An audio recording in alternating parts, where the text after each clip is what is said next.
here for this morning, I absolutely have to acknowledge a very special young lady who is here, because for the first time we have a junior Minister of Tourism and Aviation from Grand Bahama representing all of the Bahamas, and that is Ms. Winnae Hunt. Good morning, and thank you all for being here for this very special day where we are commemorating this new partnership between the Bahamas Celebration Cruise Line and Grand Bahama Island. We will commemorate today with this plaque ceremony and then a luncheon to follow immediately. At this time, I would now like to welcome Reverend Arnold Pinder, the president of the Grand Bahama Christian Council, to open us up with an invocation. Now, God, bless this ship in the name of the Father, in the name of the Son, and in the name of the Holy Ghost. And everybody say, Amen. Amen. Thank you very much. And now we will have our plaque exchange and remarks. Thank you, Betty. I guess one have to be careful with this microphone, as the Vice President of the US found out yesterday. Betty already having established proper protocol, I would just like to say a few words. 19 million people lives in Florida. We're about 50,000 or so here in Grand Bahama. It is 78 miles. Some other examples of boats going back and forward in the region. Trinidad, 1.4 million people. Tobago, 50,000. It's 90 miles between those two islands, which of course are the same country. They have a fast ferry. It takes 2.5 hours, runs 4 times a day. It costs $50 Trini one way. Somebody like Sean, who goes to Trini Carnival, knows what $50 Trini is. It's $7.80. The vehicle costs $60 to take across. St. Thomas with 60,000 people to St. John with 6,000 people, 3.5 miles. Has a ferry that leaves, takes 20 minutes. It leaves every hour on the half hour. Costs $40 per car. You can take a car rental from St. Thomas to St. John. You can't take one from St. John to St. Thomas because the car rental companies don't like you to take it the other way. St. Thomas with 60,000 people to Puerto Rico with 4 million people, 45 miles. Has a ferry that takes 2 hours. It runs twice a month. Friday, mid-afternoon, return Sunday, but you need to check the time. And yes, they take cars from St. Thomas to Puerto Rico. And of course, St. Thomas and the Virgin Islands being the only place in the US where they drive on the left-hand side, they drive on the left and drive off on the right. My adopted home country, Martinique to St. Lucia. Same country until 1809, very common history. 29 miles between the islands. Fast ferry once a day, takes 1 hour and 20 minutes. Cost $110, which by the way is about a third of the airfare that per miles was the most expensive scheduled airfare in the world for many years. Martinique enforced visa regulations on St. Lucians coming to Martinique. We counter that by making sure that it took 3 hours for them to go through our customs in St. Lucia. They can take their cars from Martinique to St. Lucia. We can't do the opposite. And if they take their car to St. Lucia, we take the license plates because we think it looks funny.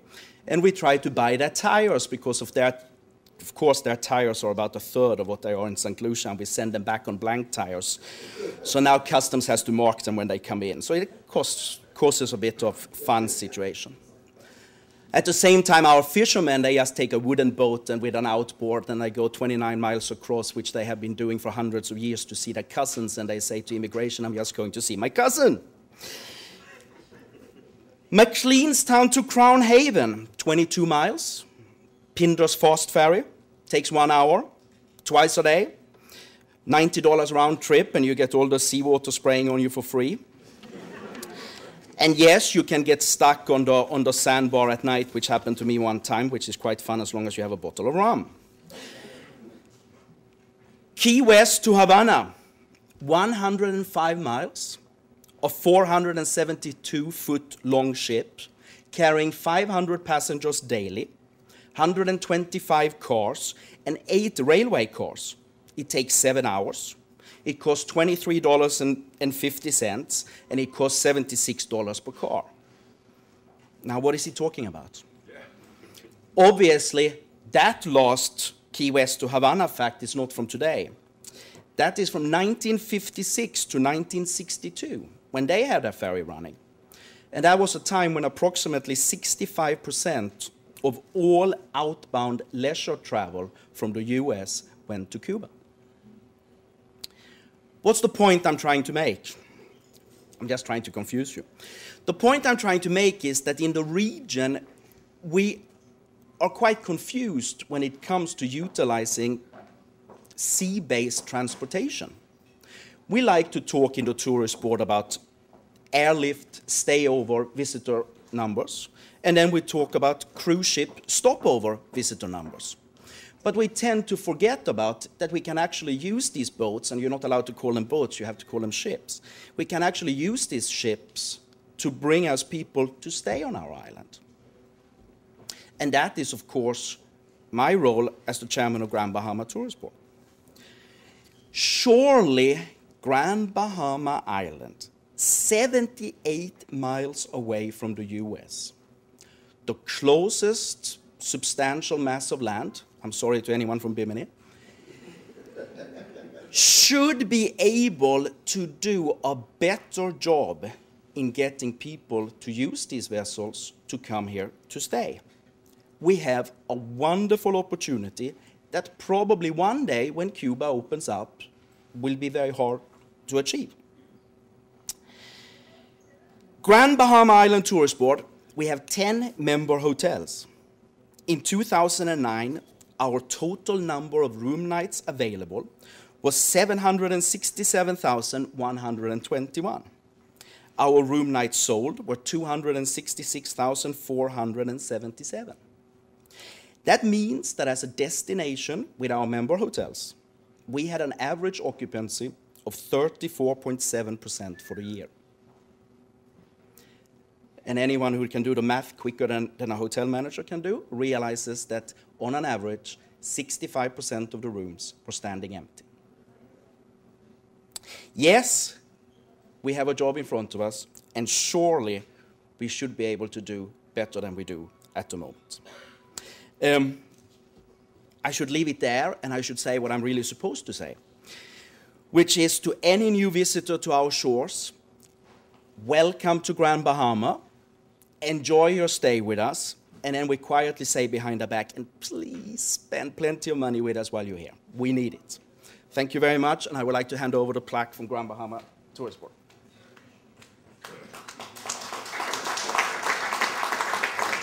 Welcome. I'd like to thank very much Celebration Cruiseline, in particular the president, Mr. Kinnear. Thank you very much for bringing your beautiful 673-foot vessel into our beautiful harbor. As you can see, this is probably the most beautiful harbor in the entire world. Just look at the water around you that's been harvested. And as you look at it, we've harvested it from God's beautiful earth and made it the deepest harbor in all of the Western Hemisphere. So it is a beautiful ship here, and we love ships here, as you can tell, and we're glad that you're going to bring it back and forth from West Palm Beach from now to eternity, we hope, or at least to the next dry docking. Thank you very much.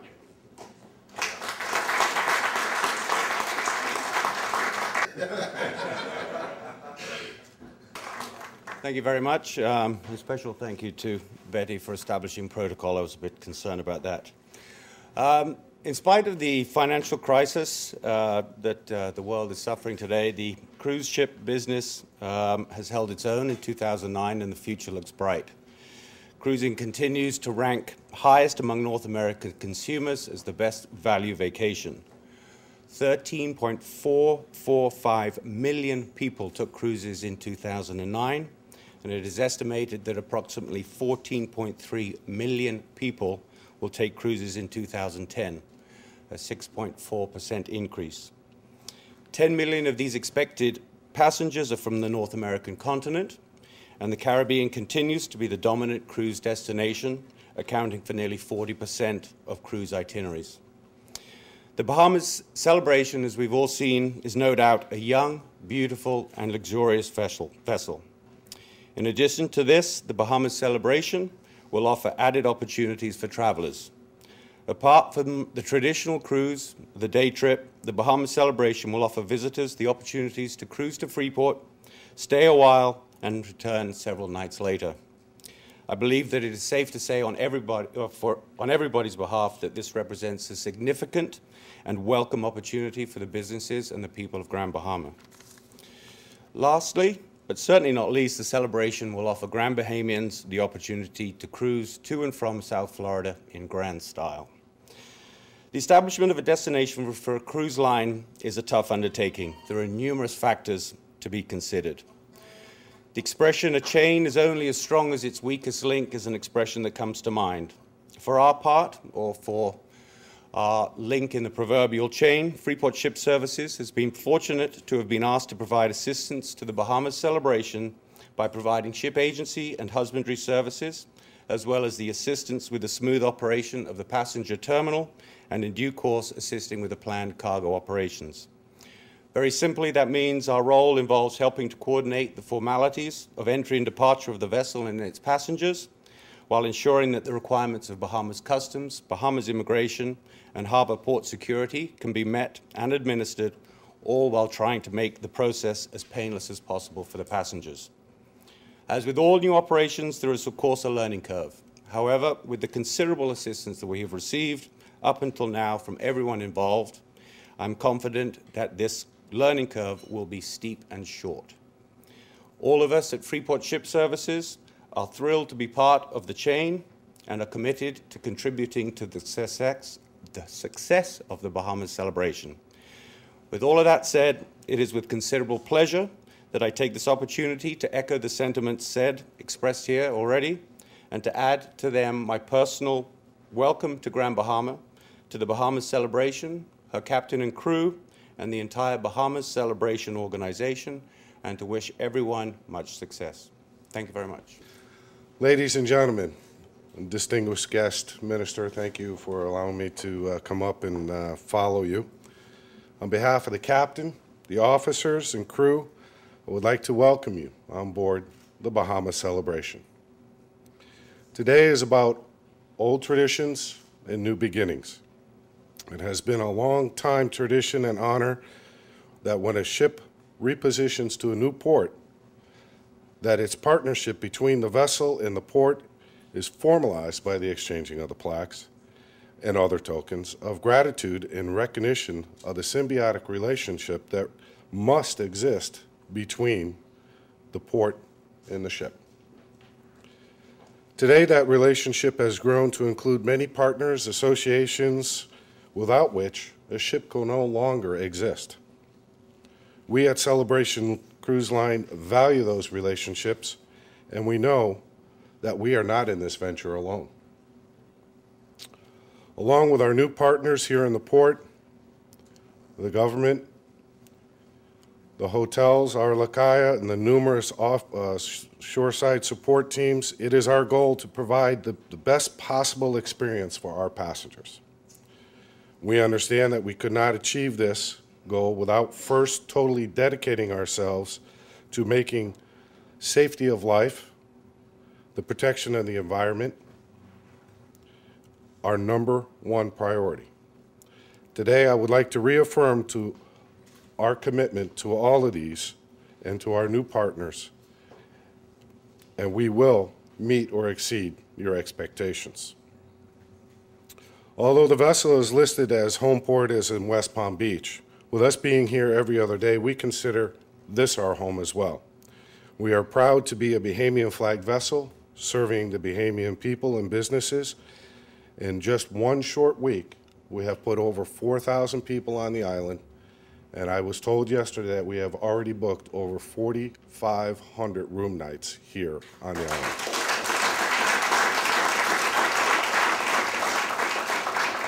We are off to an exciting start, and this is just the beginning. Soon we will start transportation of bins and cargo, and we will be serving all the citizens of Grand Bahamas, the Bahamian Islands, and we will provide rates that have not been seen for cargo operations in many years. When I was asked to take this position, it was an easy decision. Not because of the obvious ship and everything else, but because of the crew and the company and the commitment that I could see was already being made when I first joined. I've worked with and around many large organizations.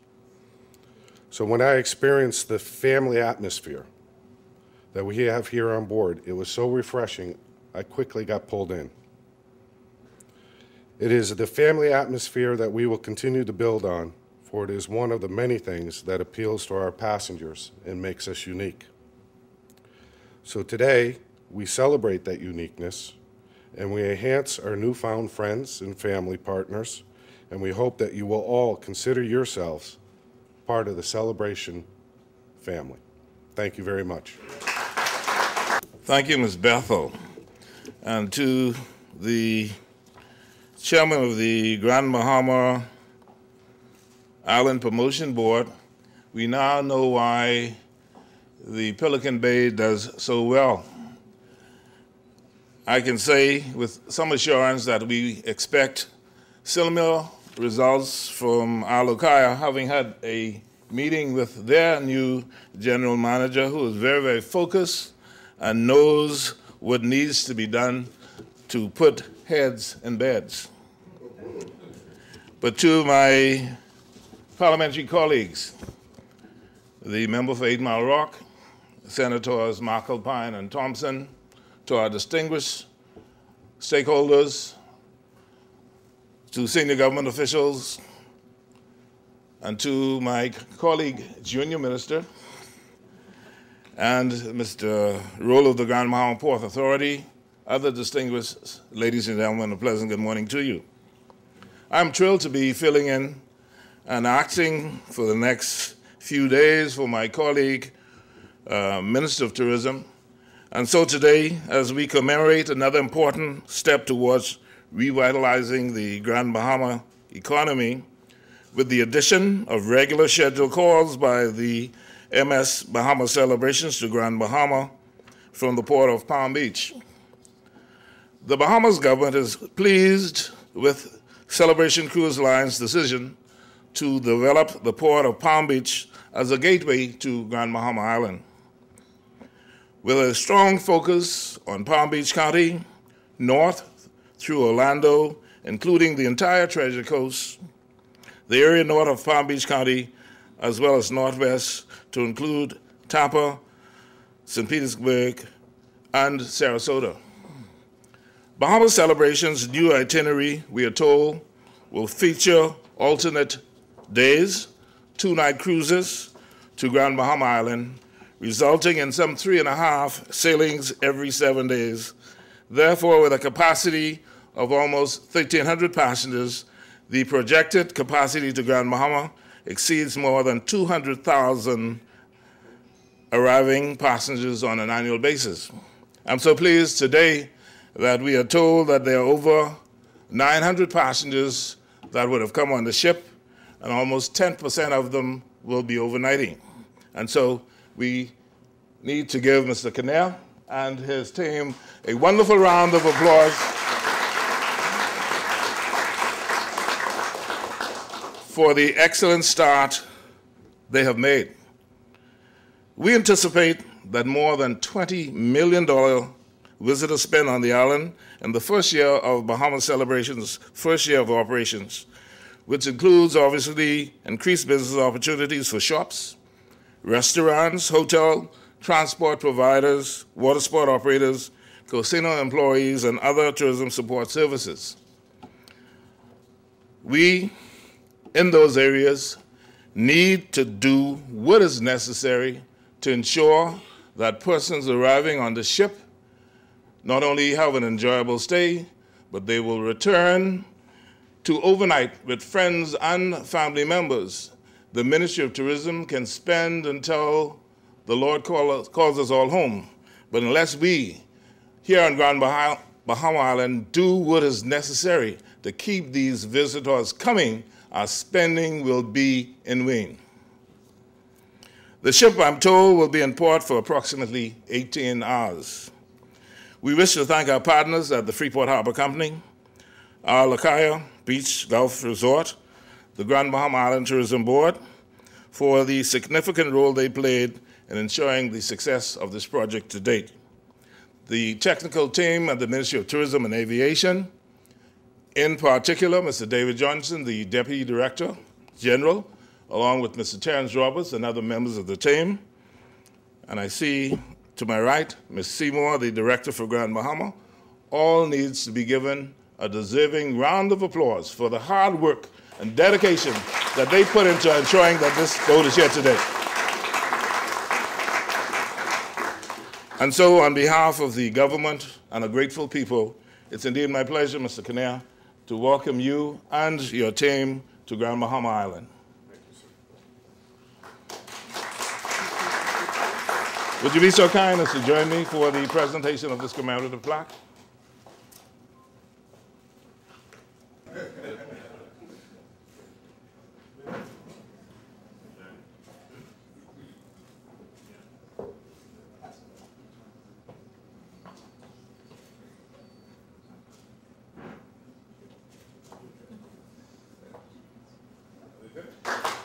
Thank you, Minister, and thank you, Mr. Kinnear. And I would like to also offer a special thank you to Mr. Glenn Ryerson, who is the Director of Marketing for the Bahamas Celebration, and he was very instrumental in helping us pull all of this together. My name is Winnae Hunt. I'm the Junior Minister of Tourism for the Bahamas. So how did you become Junior Minister? It was a series of competitions. The first was an essay competition, and then a preliminary speech to determine the winner for each island. And after that, it was the national level, and it was a speech competition in Nassau on Monday. The first essay, it was on tourism celebrating diversity, and the speech competition, the preliminary round, was empowerment today for our destiny tomorrow, and the final round was back to the original topic, tourism celebrating diversity. We have always been a Bahamian flagged vessel, and we did our renovations here. We started operating out of Nassau from Port Everglades, and we realized that there was a niche here and a need for the citizens of Bahamas, and we felt like the vessel was just made to do this service. So as we started looking at the different areas and how we could change the operation, it just actually very quickly fell together. We started looking at doing two-day cruises, which we couldn't do out of Port Everglades. It's too busy there. So that led us to West Palm Beach, and one thing led to another, and now we're making this wonderful run from West Palm Beach, largest ship ever in West Palm Beach, here to Grand Bahama Islands, and we are just really excited about how it's taken off. The biggest thing that everybody has to keep in mind is that when you purchase a ticket on the Bahamas Celebration, you get a full cabin, you get all your food included, all your entertainment included, full casino. We're offering bin services, we're offering cargo services at rates that haven't been seen in a long time. We are really, really focused on providing a service to this island that we think there are no other vessels that can do that right now. Michael Weber, General Manager of Our Lucaya Beach and Golf Resort. What does this mean for the Our Lucaya Resort?